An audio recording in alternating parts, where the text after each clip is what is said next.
Boys 3 या चित्रपटाचे दिग्दर्शक व कलाकार नारायणगावात आज त्यांच्या चित्रपटाचे प्रमोशन करण्यासाठी आले होते। या निमित्ताने नारायणगाव नगरीचे प्रथम नागरिक सरपंच योगेश पाटे तसेच स्थानिक ग्रामस्थांनी त्यांचे नारायणगाव पूर्व वेशीवर उत्साहात स्वागत केले।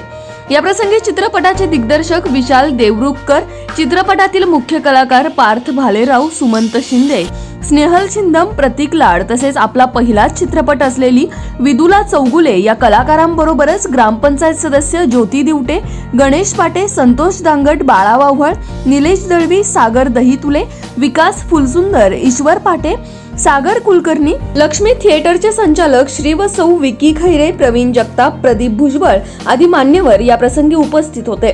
या प्रसंगी या कलाकार व दिग्दर्शकांबरोबर बातचीत केली आहे। आपला आवाज न्यूज नेटवर्कचे कार्यकारी संपादक किरण वाजगे यांनी पाहुयात। खूप हरहुन्नरी कलाकार आहे। नारायणगावच्या पूर्ववेशीवर छत्रपती शिवाजी महाराजांचे दर्शन या सर्व टीमने घेतलेलं आहे। काय भावना आहे इथे आल्यानंतर, कारण ही कलाकारांची भूमी आहे? हो नक्कीच, कारण दर्शन तर घेतलेलेच आहेत आणि प्रेक्षकांनी पण ते दिलं आहे आम्हाला। पहिल्या दुसऱ्या पार्टला आम्ही इथे आलो होतो आणि पिक्चर पण 4 वर्षानंतर येतो आणि आम्ही पण नारायणगावला 4 वर्षानंतर आलो।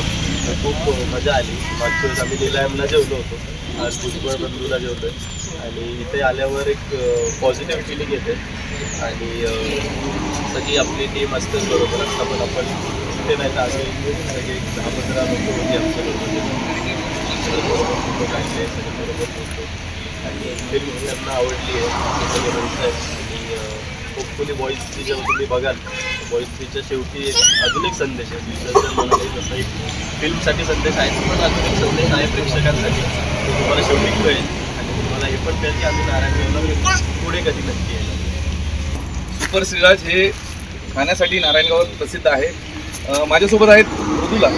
काय सांगशील, पहिलीच फिल्म आहे तुझी, कसं काय एक्साइटमेंट आहे? काय खूप एक्साइटमेंट आहे, कारण आम्ही कालपासून थिएटर विजिट चालू केलं आणि काल खूप पाऊस होता त्यामुळे आम्हाला एक ठिकाणी दाखली आला नाही, पण आज आम्ही आलेलो आहोत आणि पहिल्यांदा झालं की आज गेलेले आहेत, त्यामुळे हे अगदी इतके कम्फर्टेबल होते घरी आल्यासारखे। तो मला पण खूप छान वाटलं आणि आम्ही खूप छान जेवण केलं इकडं आणि मला अगदी घरचं खाल्ल्यासारखं फुलाला। सो मी खूपच एक्सायटेड आहे आणि एवढा छान रिस्पॉन्स मला आम्हाला सगळं पूर्ण टीमलाच दिसतोय। ही पहिलीच फिल्म आहे, प्रेक्षकांना काय सांगशील?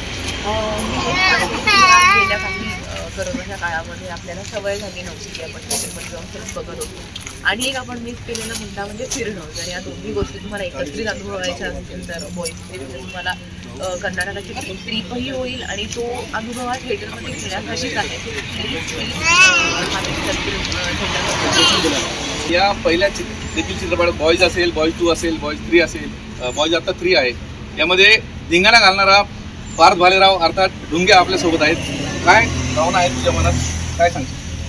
नाही सर, म्हणजे जसं की आम्ही ॲक्च्युली खूप एक्सायटेड होतो, कारण आम्ही खूप दिवस वाढवत होतो हा सिनेमा लवकरात लवकर आणि फायनली आम्ही तो शूट केला आणि जगात प्रदर्शित झाला। आणि खरं तर म्हणजे काल पहिला दिवस आमचा, काल खूप पाऊस होता अख्ख्या म्हणजे सगळ्याच महाराष्ट्रामध्ये, तरीसुद्धा आम्हाला हाऊसफुल शो मिळाले। सो हे आम्ही लकी समजतो, त्यामध्ये इतके प्रेम करणारे प्रेक्षक आहेत आमच्याकडे। सो त्यासाठी खूप खूप धन्यवाद आणि असंच प्रेम अजून राहू द्या। धन्यवाद। चित्रपटाविषयी वेगळं काय सांगशील? चित्रपट सगळ्यांनी बघा, तसं मी आव्हान करेन सगळ्याच लोकांना, कारण बॉईज 3 हा जवळपास आता 4 वर्षानंतर येतो आणि जसं की सर म्हणाले की चित्रपट करणार आणि बॉईजची गळत आणि आज येऊन खूप छान वाटतं, सगळ्यांचा रिस्पॉन्स खूप छान होता आणि सगळीकडे खूप छान वाटतं। त्यावेळेस मी असं फिल्मबद्दल सांगेन, फक्त यूथसाठी नाही, फॅमिलीसाठी सुद्धा ही फिल्म आहे, त्यामुळे तुम्ही तुमच्या आईवडिलांनाही घेऊन जा आणि खरंच फिल्म एन्जॉय करा, कारण बॉईज 3 खूप वेगळी फिल्म म्हणजे आम्ही पोस्टली कर्नाटकामध्ये सगळं शूट केलं आहे आणि तुम्ही थिएटर बघितलं असेल, थिएटर पण सगळ्यांना आवडला आहे। सो नक्की फॅमिली आपण सर्वजण जाणत आहात की झी मराठीवर ही धिंगाणा घालते आपल्या एका शोमध्ये, ज्याचं शोचं नाव आहे चला हवा उद्या। त्या चला हवा उद्यामध्ये स्नेहलने खूप चांगल्या प्रकारे भूमिका केलेली आहे आणि त्या भूमिकेला न्याय देखील दिलेला आहे। नारायणगावात मला वाटतं तुम्ही प्रथम आलात आणि कसं वाटतंय तुम्हाला, कारण ही तमाशा पंढरी आहे, तमाशाबद्दल तुम्ही जाणून आहात, काय तुमच्या मनात भावना आहे या चित्रपटाविषयी आणि या भूमीविषयी? नारायण गावात येऊन खूपच भारी वाटतं. वातावरण पण मस्त आहे आणि आज आम्ही थिएटर विजिट केलेलं गेलो होतो कमालीचा रिस्पॉन्स आणि फार भारी वाटलं.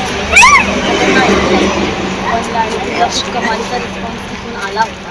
तो आज पहिल्यांदा बघितलं प्रत्यक्षात, तर खूपच भारी वाटतं की इतकं प्रेम लोक सिनेमावर करतात. आणि मी पुणे करत आहे जेवढे केवढे सिनेमे येतील किंवा सगळ्यांना तसंच प्रेम करतात. तुमच्या अनेक स्किटमध्ये तमाशाचा उल्लेख असतो किंवा तमाशा तुम्ही सादर करतात त्याच्या स्किट, त्याबद्दल काय सांगा? मला मी वयाचं 3.5 वर्षांचं असल्यापासून लावणी करते. माझं खूप जवळची आहे लावणी आणि सगळा विषय. तर आत्ता जरा राहिलं आहे, पण मला फार आवडतं लावणी करायला, पाहायला. सगळ्या लावणी आहेत त्यांचे तर मुंबईत प्रयोग असतात मी आवर्जून जाते बघायला. ही परंपरा आहे आपली की अशीच पुढे चालू राहिली पाहिजे अशी माझी इच्छा. नक्कीच या बॉईज 3च्या निमित्ताने ही सर्व टीम नारायणगावात आली आणि नक्कीच या टीमसाठी मी भरपूर शुभेच्छा व्यक्त करतो आणि हा पिक्चर आपण सर्वांनी चित्रपटात जाऊन पाहावा असं देखील आवाहन करतो. कॅमेरामॅन सागरसह मी किरण वाचे, आपला आवाज नारायण.